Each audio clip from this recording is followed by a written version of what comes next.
مع أن هذا المخلوق الحقير ذكره الله في القرآن الكريم، قال إن الله لا يستحيي أن يضرب مثلا ما بعوضة فما فوقها.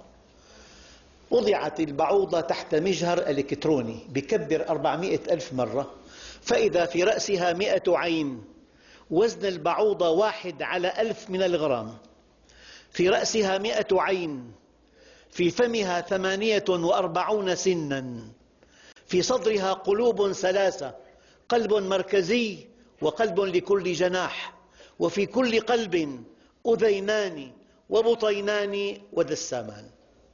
وتملك البعوضة جهازا لا تملكه الطائرات، تملك جهاز استقبال حراري.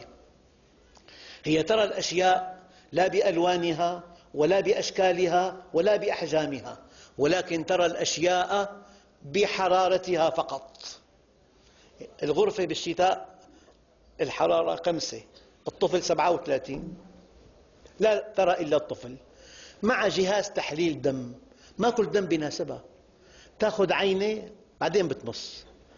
قد ينام أخوان على سرير واحد، الواحد دمه لم يعجبها لا تلسعه، أما الثاني ملأته لسعا، مع جهاز تحليل ومع جهاز تميع دم، لأن دم الإنسان سمج لا يسري في خرطومها، بتميع الدم، ومع جهاز تخدير حتى ما يقتلها، بتخدره.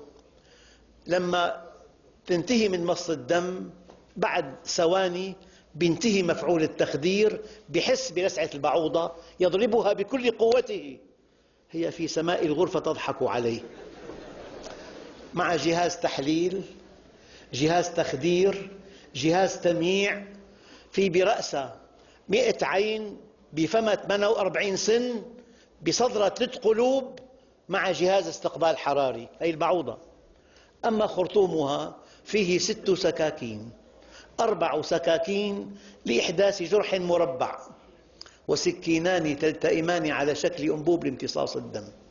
وفي أرجل البعوضة مخالب إذا وقفت على سطح خشن، ومحاجم إذا وقفت على سطح أملس. هذا خلق الله، فأروني ماذا خلق الذين من دونه. إن الله لا يستحيي أن يضرب مثلا ما بعوضة فما فوقها. أشكر حضوركم وإصغاءكم، والسلام عليكم ورحمة الله وبركاته.